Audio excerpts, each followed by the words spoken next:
Bail దేనికంటారండి sir? ఒరే నెల్లూరులో వరదలు వచ్చినట్టు అంత షాక్ అవుతారేంట్రా? మనల్ని బెయిల్ పైన బయట తీసుకురావాల్సింది వీడు మనతో పాటు జైలుకి వస్తాడేందిరా? ఏడ దొరికాడు ఆణిముత్యమా? నాకు మాత్రం ఏం తెలుసు వచ్చిన తర్వాత తెలిసిన ఆణిముత్యం స్వాతిముత్యం. ఎందుకురా మీరు టెన్షన్ పడి నన్ను టెన్షన్లో పెడతారు? కేసు వదిలేయండి, మర్చిపోండి. కేసు గురించి మర్చిపోండి అమ్మా.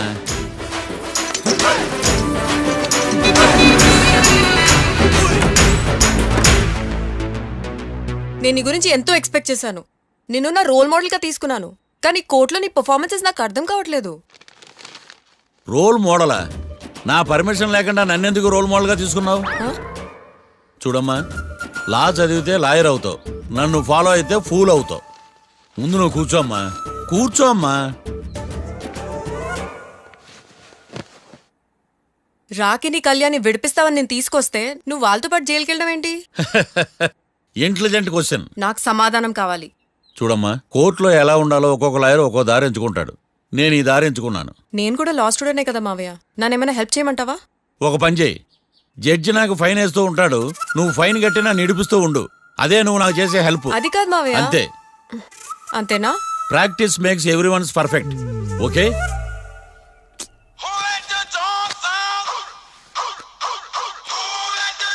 Hello, lawyer Marthan talking. చెప్పండి. వస్తాను, షూర్. ఉంటాను. ఎవరు మావయ్య? అదేనమ్మా, లాయర్ ఏకాంతం లేడు. ఈ కేసులో ఏవో డౌట్స్ ఉన్నాయంట, తన ఆఫీస్కి నన్ను రమ్మన్నాడు. ఆల్రెడీ మనం ఫేమస్ అయిపోయామని పబ్లిసిటీ స్టార్ట్ అయిపోయిందమ్మా. ఆడి సంగతి చూద్దాంలే. అబ్బు, బాగానే సంపాదించాడే. వచ్చారా? మా ఆఫీస్కి వచ్చినందుకు థ్యాంక్స్ సుమి. సుమి ఏంటండి జిమ్మీలాగా? ఏయ్, జిమ్మి రమ్మి అనకండి, అపచారం. సుమి అంటే అంతా శుభం అని. అబ్బో, మీకు దైవభక్తి బాగా ఎక్కువ అన్నమాట. చాలా అండి. అసలు నేను పురోహితుడిని అవ్వాల్సిందే, ప్లేడర్ని అయ్యాను. మీరు? నేను ప్లేటర్ చదివి పౌరోహిత్యం చేసుకుంటున్నానండి. అదేనా బాగా చేస్తున్నారా? ఏదో బాగానే జరుగుతుందండి. ఏంటి ఇంతకీ ఎందుకు రమ్మన్నారు? మీకు ఒక కేసు గురించి చెప్దామని. కేసా? ఎవరండి ఆవిడ? కేసు అంటే ఆవిడే ఈవిడే కదండి, కోర్టు కేసు. ఓహో, కోర్టు కేసా? చెప్పండి. మీకు ఆ కేసు గురించి చెప్తే ఆశ్చర్యంతో పులకరించిపోతారు. పులకరించిపోవటాలు పులిహోర పొట్లాల తర్వాత అండి, ముందు పాయింట్కి రండి. వస్తా. ఆ ఇద్దరు ముద్దాయలే హత్య చేశారని బల్ల గుద్ది చెప్పగలను. వాళ్ళ కాల్చిన తుపాకీ దొరికిందనుకోండి, ఈ కేసు డబుల్ స్ట్రాంగ్ అయిపోద్ది. ఏంటి మీరు సీరియస్ గానే చెప్తున్నారా? నేను ఇంకా ఈ కేసు మీద పూర్తిగా ఆవహించుకోలేదండి. ఆవహించుకోవడానికి ఈ కేసు ఏమన్నా ఆత్మ ప్రేతాత్మ? ఏదో ఈ కేసు మొత్తం కన్ఫ్యూజ్ గా ఉంది సార్. దీన్ని ఎక్కడి నుంచి ఎలా ఇన్వెస్టిగేట్ చేయాలో నాకు అర్థం కావట్లేదు. మీరు ఆ 30 రోజుల్లా అన్న కరెక్ట్ గా చదివి ఉంటే ఈ కన్ఫ్యూజన్ లేకపోను. మీ కన్ఫ్యూజన్ పోగొట్టడానికే మిమ్మల్ని రమ్మన్నాను. ఏంటిది? Evidence file. Evidence file sir? నాకు దేనికి? ఈ కేసులో మీకు హెల్ప్ అవుద్ది. హెల్ప్? నాకేమైనా ముష్టి చేస్తున్నావా? ముష్ట? భిక్షం వేస్తున్నావా? భిక్షమా?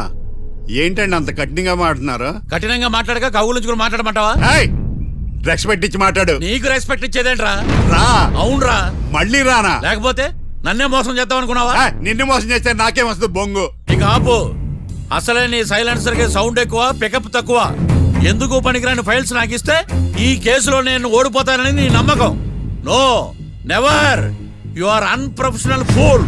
నన్ను ఫూల్ అంటావా? నా ఆఫీస్ నుంచి గెట్ అవుట్. మర్యాద లేకుండా గెట్ అవుట్ అంటావేంటి? గెట్ అవుట్ అవడం మర్యాదగా చెప్పడం. Get out. అభిమానంతో పిలిచి అవమానిస్తావా? ఇప్పుడు చెప్తున్నాను, రాసుకో. నీ ఇన్వెస్టిగేషన్ తప్పని, నా ఇమాజినేషన్ కరెక్ట్ అని ప్రూవ్ చేస్తాను. నేను సరదాగా వాదిస్తేనే సంవత్సరం గుర్తుంటుంది. అదే నేను సీరియస్ గా వాదిస్తే నీ కెరీర్ అంతా గుర్తుంటుంది. నా పవర్ ఏంటో నీకు తెలియదు. ఆఫీసులో పవర్ ఉన్నంత మాత్రం నువ్వు పవర్ఫుల్ అయిపోతావా? ఈ కేసులో నిన్ను ఓడించిన తర్వాత నా పేరు ప్రఖ్యాతులు మరింత వెలిగిపోతాయి. వెలిగిపోవడానికి నువ్వేమైనా ఒలింపిక్ జ్యోతివా, జీవన జ్యోతివా? ఆశా జ్యోతివి కూడా కాదు. నేను ఇంతవరకు ఒక్క కేసు కూడా ఓడిపోలేదు. నేను గెలవటానికి నాకు ఇప్పటి వరకు ఒక కేసు కూడా రాలేదు. నా సర్వీస్ లో this is after all one of the cases. ఇది నాకు one and only one case. కొండ బద్దలు కూడా చెప్తున్నాను, ఈ కేసు నేనే గెలుస్తాను. నువ్వు కుండ బద్దలు కొట్టి చెప్తే నేను కుంకుడుకాయలు కొట్టి మరీ చెప్తున్నా. ఆ కాయల పగలు కొట్టి చెప్పుకో. ఈ కేసు గెలిచేది నేనే. డియా జోడి. నేను పోటీలోకి దిగినంత వరకే బారిస్టర్ని. వన్స్ దిగానంటే డిజాస్టరే. నేను కేసు వాదించడం మొదలు పెడితే ఎక్కడ ఆపాలో నాకే తెలియదు. ఒక్కసారి నా ఆచారం పక్కన పెట్టి బరిలోకి దిగానంటే నీ గ్రహచారం మారిపోతుంది. నన్ను కేసు వాదించకుండా ట్రై చేయి. లేదంటే నువ్వు ఓడిపోవటానికి వెయిట్ చేయి. నువ్వు ఈ కేసు గెలవడం ఇంపాసిబుల్. ఇంపాసిబుల్ ఇస్త్రీ పెట్టా. ఈ కళ్ళలో వేడి చూసావా? నా ఒళ్ళు ఎలా కాలిపోతుందో చూసావా? థర్మామీటర్ టచ్ చేస్తే పగిలిపోద్ది. జ్వరం వచ్చిందేమో చూపించుకో. ఏయ్, ఏయ్, ఇప్పుడు చెప్తున్నా గుర్తుపెట్టుకో, ఈ కేసు గెలిచేది నేనే. అది చూద్దాం. ఈ డైలాగ్ లో కొంచెం ఫోర్స్ తగ్గింది. ఈ కేసు గెలిచేది నేనే. పీటేరా పీటే మా తండం లాయర్ పీటే పాడంటే పాడే సది సటి పడు లేటే పీటేరా పీటే మా తండం లాయర్ పీటే. చిచ్చి, వాడికి ఎంత ధైర్యం అమ్మా, నన్నే పిలిపించి ఇన్సల్ట్ చేస్తాడా? ఏమైంది మావయ్య? ఎందుకు ఇంత ఫ్రస్ట్రేషన్ లో ఉన్నావు? ఏం జరిగింది? వాడు కన్సల్టింగ్ అని పిలిచి నన్ను ఇన్సల్ట్ చేస్తాడా? వాడికి నా రిజల్ట్ ఏంటో చూపిస్తానమ్మా. అసలు ఎందుకు రమ్మన్నాడు? ఎవిడెన్స్ ఫైల్స్ కోసం. ఎవిడెన్స్ ఫైల్సా? ఆ మరేవి? తీసుకోలేదు. ఎందుకు తీసుకోలేదు? అలవాటు లేదు. ఏంటి? వాడు ఎవిడెన్స్ ఫైల్స్ ఇస్తే నేను తీసుకోవాలా? వాడు సుమతి శతకాలు. ఎవిడెన్స్ ఫైల్స్ తీసుకోలేదా? లేదు. తీసుకోలేదా? అరిగిపోయిన గ్రామ్ ఫోన్ రికార్డులుగా 100 సార్లు అడుగుతావేంటమ్మా? అక్కడ నా జరిగింది సన్మానం కాదు, అవమానం. కోర్ట్ రూల్స్ ప్రకారం ఎవిడెన్స్ ఫైల్స్ తీసుకోవాలి. ఎవిడెన్స్ ఫైల్స్ చూస్తేనే కదా కేసు ఏంటో అర్థమయ్యేది. కోర్టు రూల్సా? అంటే తెలిసి మళ్ళీ నేనేమైనా తప్పు చేశానా? బా మావయ్య, ఒకసారి నా జాతకం నేనే చూసుకోవాలి.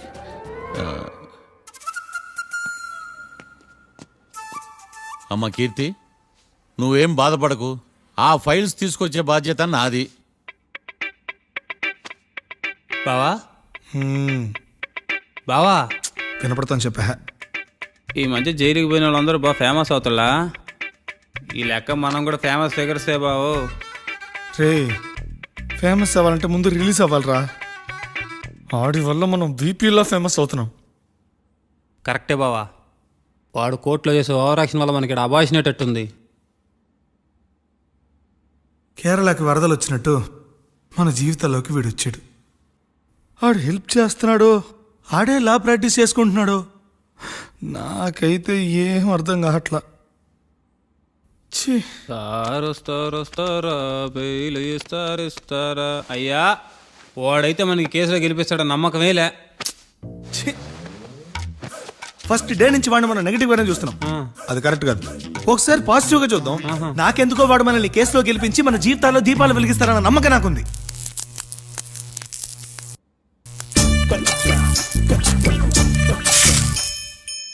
ఇదేం ట్విస్ట్ మావా? ఇంక చాలే పడుకో.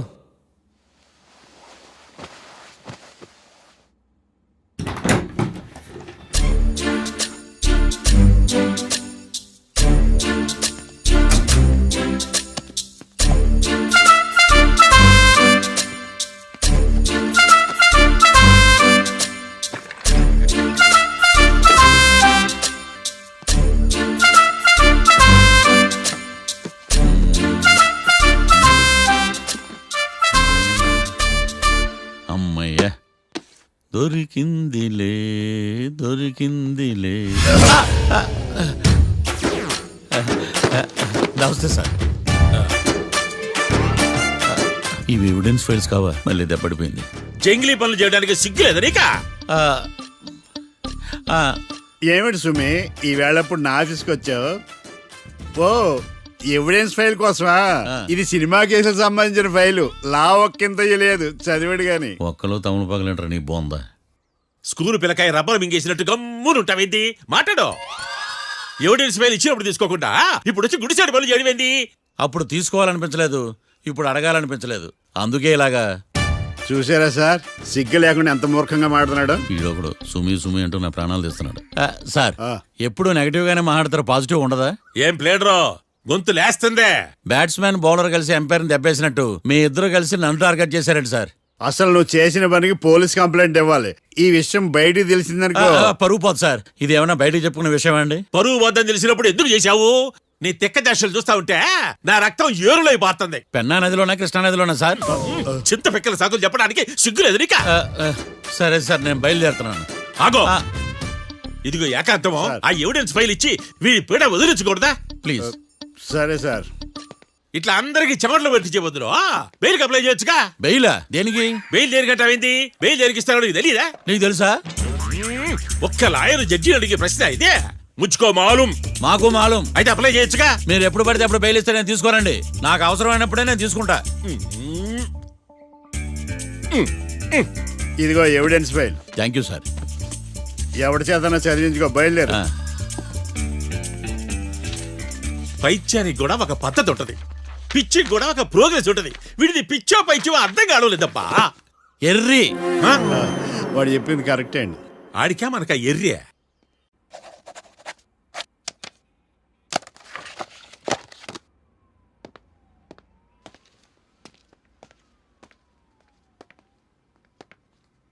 ఎవర్రా వాళ్ళు?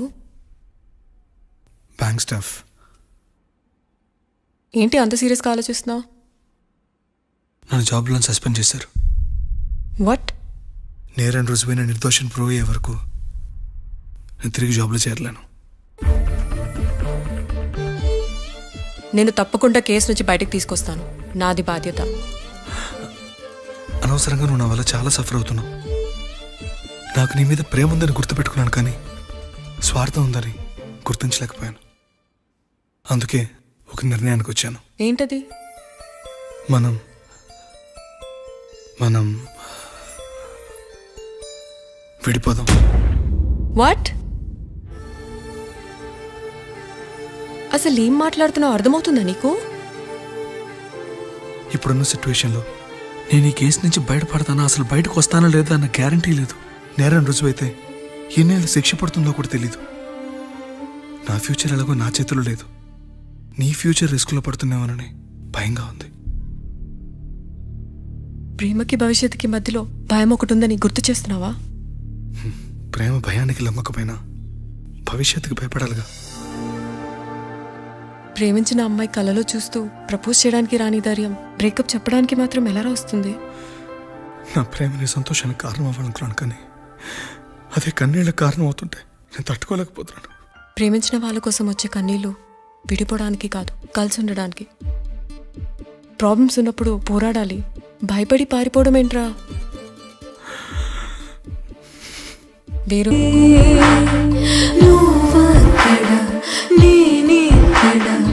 ఎంతో దిగులైంది.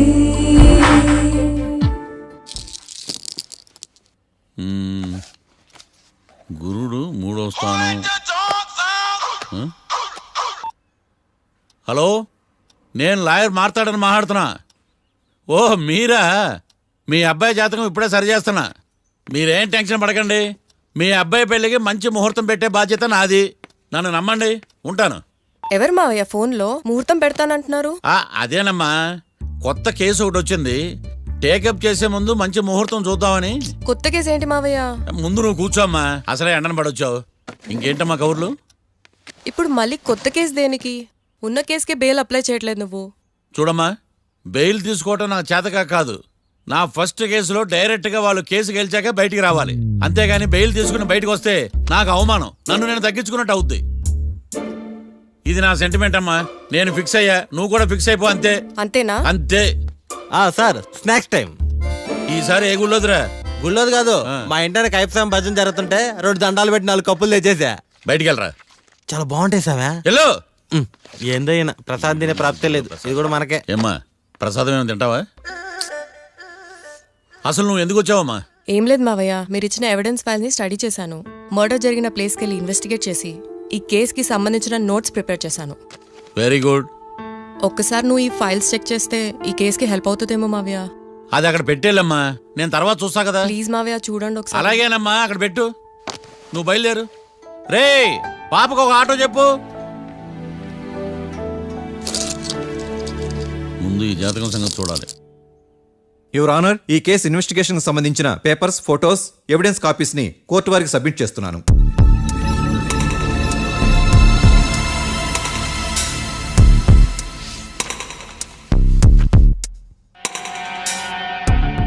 యువర్ ఆనర్, ఈ ఇద్దరు ముద్దాయిలు కాట్రాజ్ సింగ్ హత్య చేసి పారిపోతుండగా 3 వ్యక్తులు చూశారు. ఆ 3 సాక్షుల్ని కోర్టులో ప్రవేశపెట్టవలసిందిగా మిమ్మల్ని కోరుకుంటున్నాను. Permission granted. భద్రం భద్రం భద్రం. మీ పేరు? భద్రం సార్. మీరు ఏం చేస్తుంటారు? నేను రైల్వే గార్డెన్ సార్. ఆ రోజు ఏం జరిగిందో కోర్టు వారికి చెప్పండి. ఆ రోజు డ్యూటీ పూర్తి చేసుకుని ఇంటికి వెళ్ళేసరికి అర్ధరాత్రి అయింది. బాగా ఆకలేసింది. మా ఆవిడ నిద్ర లేపడం ఎందుకని నేనే టిఫిన్ చేసుకుంటున్నాను. కరెక్ట్ గా అదే టైంకి అదిగో వాళ్ళిద్దరున్నారే, వాళ్ళు దాబాలోకి వెళ్ళడం నేను చూశాను సార్. కొంచెం సేపు తర్వాత నేను టిఫిన్ తింటున్నప్పుడు నాకు తుపాకీ కాల్చిన శబ్దం వినిపించింది. ఏమైందని టెన్షన్తో బాల్కనీ దగ్గరికి వెళ్ళి చూసేసరికి వాళ్ళిద్దరూ హడావుడిగా కారులో పారిపోయారు సార్. కార్ ఇదేనా? ఇక్కడ కార్ లేదు సార్. ఓ ఈ కారే సార్. ఆ ఇద్దరు ఈ కారులోనే పారిపోయారు sir. Okay, you can go. రెండో సాక్షిని కూడా ప్రవేశపెట్టవలసిందిగా కోర్టు వారిని కోరుకుంటున్నాను. సుమన్. నమస్తే సార్. నమస్తే సార్. నీ పేరు? సుమన్. డాబాలో వచ్చి జరిగే టైంకి నువ్వెక్కడున్నావు? రోడ్డు కట్టు పక్క పని చేసుకుంటాను సార్. సడన్ గా డామ్ డామ్ అని తుపాకీతో కాల్చిన శబ్దం వినపడింది సార్. నేను కంగారు పడి డాబా వైపు చూసేసరికి ఆ ఇద్దరు కుర్రాళ్ళు డాబాలోంచి పరిగెత్తుకుంటూ వచ్చి కారెక్కి పారిపోయారు సార్. నువ్వు చూసింది ఈ కారేనా? ఈ కారే సార్. సేమ్ జిరాక్స్ ఈ కారే sir. Okay, you can go. అమ్మా, ఆ రోజు డాబాలో వచ్చి చేసి పారిపోయిన వాళ్ళు ఈ కోర్టులో ఉన్నారా? ఉన్నారు. వాళ్ళని గుర్తుపడతారా? అదిగో వాళ్లే. యువర్ ఆనర్, ఈ ముగ్గురు చెప్పిన సాక్ష్యాధారాల ప్రకారం వీళ్ళు నేరం చేశారని రుజువైంది. అత్యంత దారుణంగా ఓ వ్యక్తిని కాల్చి చంపినందుకు కళ్యాణ్ని, అతనికి సహకరించినందుకు రాకీని కఠినంగా శిక్షించవలసిందిగా కోర్టు వారిని కోరుకుంటున్నాను. That's all your honour. Mister defence lawyer, mister Marthandam,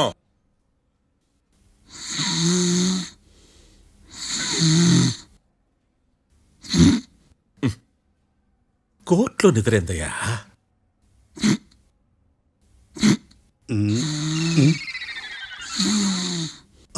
ఇతను లాయర్గా ఎందుకు పెట్టుకున్నారయ్యా? మార్తాండం గారు, మిస్టర్ మార్తాండం, చర్చి గారు వాదించమంటున్నారు. కేసు విచారించండి. సార్, ఆ ఏకాంతం చెప్పిందంతా సొల్లండి. వాడి మాటలు నమ్మకండి. That's all your honour. దీన్ని తీవ్రంగా ఖండిస్తున్నా యువర్ ఆనర్. ఇతను సొల్లు గిల్లు అని అన్పార్లమెంటరీ లాంగ్వేజ్ వాడుతున్నాడు. లా చదివాడా, ఎల్కేజీ చదివాడా? నేను కూడా తీవ్రంగా ఖండిస్తా ఉండాలి. లేవయ్యా, మీరు కూర్చోండి. సొల్లు అనే మాటను కోర్టు రికార్డుల నుంచి తొలగిస్తున్నాను. Mister Marthandam, yes sir. లేచి నిలబడవయ్యా. నువ్వు ఇంకొకసారి కోర్టులో సొల్లు మాటలు మాట్లాడావంటే నీకు నాన్ బెయిలబుల్ వారెంట్ ఇష్యూ చేస్తాను. Sorry sir. సాక్షులు ఇచ్చిన స్టేట్మెంట్స్ ప్రకారం నీకేమైనా డౌట్స్ ఉంటే నువ్వు వాళ్ళని విచారించవచ్చు. అబ్బే, వాళ్ళతో నాకు పెద్ద పరిచయం లేదండి. కానీ ఒక డౌట్ ఉంది. ఏందద్యా? వాళ్ళు నిజమైన సాక్షులా, దొంగ సాక్షులని? దొంగ సాక్షులా? అసలు ఆ డౌట్ నీకెందుకు వచ్చింది? అదే సార్, ఆ ఏకాంతం వాళ్ళని విచారిస్తున్నప్పుడు వాళ్ళు బట్టి బట్టి మరీ చెప్తున్నారండి. బట్టి బట్టి చెప్పడం ఏంట్రా? వాళ్ళు బట్టి పట్టినట్టు నీకెలా అర్థమైంది? ఎందుకంటే నేను కూడా బట్టి బట్టి చెప్తాను కాబట్టి. ఆహా, ఇది నిజం సార్. నీ ఎర్రి ఇంకా తగ్గలేదురా. కోర్టులో నిద్రపోయినందుకు గాను డిఫెన్స్ లాయర్ మార్తాండం గారికి 3,000 రూపాయల జరిమానా మరియు 18 గంటలు జైలు రిమాండ్ విధించడమైనది. నీకు దండంరా నాయన. ఈడేంద్ర రోజు జైలుకి వస్తున్నాడా? ఈ కేసును ఎల్లుండికి వాయిదా వేయడం అనేది.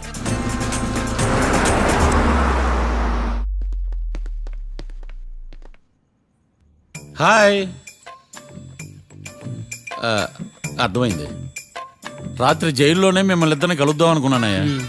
కేసు గురించి బాగా స్టడీ చేయటం వలన హాయిగా నిద్ర పట్టేసింది. అందుకే కలవలేకపోయాను. కలిసి ఉండాల్సింది. కస్తీరా కప్పెట్టేసేవాళ్ళం. ఈ కేసులో సాక్ష్యాలు చాలా బలంగా ఉన్నాయ్యా. అవతల ఏకాంతం గాడు వాడి తెలివి